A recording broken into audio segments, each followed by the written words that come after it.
जब हज़रत मोहम्मद सल्लल्लाहु अलैहि वसल्लम इस दुनिया में तशरीफ़ लाए, रहमतों वाली बारिशें हुई, हर तरफ हरियाली ही हरियाली हो गई, जगह सरसब्ज़ शदाब हो गई। जो लोग तिजारत की गर्ज से दूसरे मुल्क गए थे उनको ज़्यादा नफ़ा हुआ, चश्मे पानी से भर गए, काबा में रखे हुए बुत गिर गए, रहमतें ही रहमतें थी, हर तरफ नूर ही नूर था। बीबी आमना रज़ियल्लाहु अन्हा फरमाती हैं कि मोहम्मद सल्लल्लाहु अलैहि वसल्लम की वलादत के दिन जब करीब थे,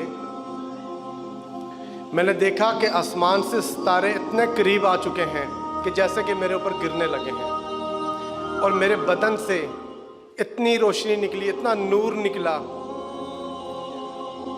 कि मक्का में बैठ के शाम के महलात नज़र आ रहे थे। हर तरफ नूर ही नूर था, रोशन ही रोशन था।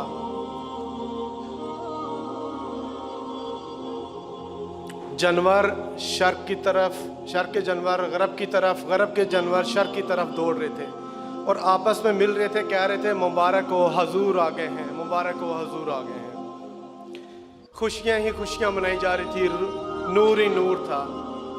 काबा झूम रहा था, फरिश्ते हम्दो सना बयान कर रहे थे, कायनात दुरूदो सलाम पढ़ रही थी, जन्नत सजाई जा रही थी, दोज़ख बुझाई जा रही थी। ये रहमत वाला महीना है, अल्लाह पाक इस रहमत के सदके सबको शिफा दे। आप अपने घर में ज़िक्र किया करें, महफ़िलें किया करें, अपने बच्चों को, अपनी आने वाली नस्ल को हजूर की तालीम दिया करें, सीरत तैयबा पढ़ाया करें, ताकि जो हमारी आने वाली नस्ल है या जो नौजवान लोग हैं उनके दिल में हजूर के लिए इश्क पैदा हो। इमाम शाफी रहमतुल्लाह अलैह फरमाते हैं कि हजूर का ज़िक्र किया करो। हजूर का ज़िक्र उस कस्तूरी की तरह है, इस ज़िक्र को जितना छेड़ते जाओगे, जितना करते जाओगे, इतना ही खुशबू फैलती जाएगी। इसी तरीके से अल्लामा इकबाल बहुत बड़े शायर थे, आशिक़ रसूल भी थे। उनसे किसी ने पूछा कि आपके शेरों में ये मिठास कहाँ से आती है? उन्होंने फरमाया कि मैं हजूर का ज़िक्र कसीर तादाद में करता हूँ। मैंने इतना ज़िक्र किया, 1.25 करोड़ से ज़्यादा ज़िक्र किया। इस ज़िक्र के बायस मेरे शेरों में मिठास और रस है। तो हजूर का ज़िक्र किया करें। जब आप अपने घरों में महफ़िलें सजाएंगे, ज़िक्र करेंगे, 5 टाइम की नमाज़ पढ़ेंगे, बावुज़ू रहेंगे, जादू जिन्नात आपके ऊपर असरअंदाज नहीं होगा। अगर कोई करेगा भी तो उसका थोड़ा सा असर आएगा, इतना होगा जितना आप अपने आप को बर्दाश्त कर सकेंगे। शैतान पहले आपको आके नमाज से रोकता है। जितने भी लोग आएँ, कोशिश करें सुनने वाले कि नमाज 5 टाइम की नमाज की पाबंदी करें। नमाज हजूर सल्लल्लाहु अलैहि वसल्लम की आँख की ठंडक है।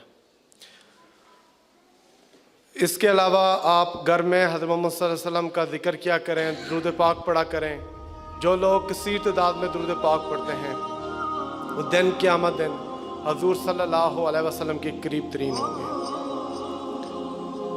मैं आप सब लोगों का शुक्रिया अदा भी करता हूँ कि आप इस मुश्किल टाइम में जहाँ हर तरफ कोविड फैला हुआ है, दूर दूर से लोग यहाँ पे तशरीफ़ लेके आए। इंशाअल्लाह ताला सबका इधर इज्तिमाई तौर पे इलाज होगा। जिनके अंदर शैतानी जिन्नात होगी वो हाज़िर होगी। जिनके ऊपर कोई काला इलम होगा या किसी भी किस्म का कोई इलम होगा उसका तोड़ हो जाएगा। जिन लोगों के जिस्म में कोई भी बीमारी हो वो दायां हाथ अपनी बीमारी वाली जगह पे रखिएगा। मैं कुछ वज़ाइफ बता रहा हूँ, ये आप नोट कर लीजिएगा। जिन लोगों के जिस्म में जिन्नात है उसकी कुछ निशानियाँ हैं।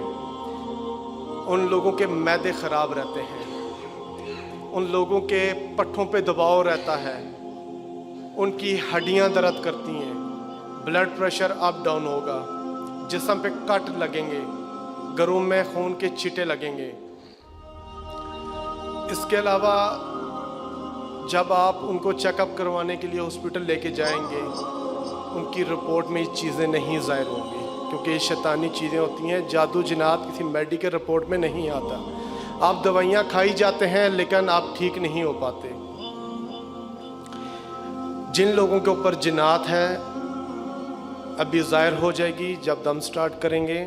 انہوں نے کام یہ کرنا ہے 40 دن تک یا کہاروں کا وظیفہ پڑھنا ہے.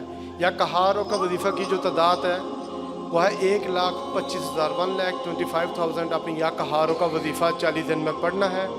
انشاءاللہ تعالیٰ اس وظیفے کی برکت سے آپ کے جسم کے اوپر جو جنات حاوی ہے وہ دور ہو جائے گی. ہر نماز کے بعد یا رحمانو یا سلاموں کا وظیفہ کیا کریں. 100 مرتبہ کر لیا کریں. اگر اس سے زائد ہو جائے تو اچھا ہے. جن لوگوں کے اوپر جادو ہے، جادو کی کچھ نشانیاں ہیں. کاروبار میں بندش، میاں بیوی کے درمیان تفرقہ ڈالنا، آپ کے کاموں میں طرح طرح کی رکاوٹیں آ جانا، کاروبار میں نقصان ہونا، اور بے شمار رشتوں میں بندش ہوتی ہے. کئی طرح کی رکاوٹیں ڈالی جاتی ہیں، اولاد کی رکاوٹ ڈالی جاتی ہے. ان لوگوں نے کام یہ کرنا ہے کہ یا رقیبو یا حفیظوں کا وظیفہ دن میں 1300 مرتبہ پڑھنا ہے. جن بہن بھائیوں کے رشتے نہیں ہو رہے، رشتوں میں رکاوٹ آ رہی ہے، انہوں نے ذکر کرنا ہے یا باریو یا مصابرو. یہ نماز عشاء کے بعد 300 مرتبہ پڑھ لیا کریں. 90 ڈیز تک پڑھنا ہے. انشاءاللہ تعالیٰ جو بھی رشتہ آئے گا اس میں آپ کی رکاوٹیں نہیں آئیں گی.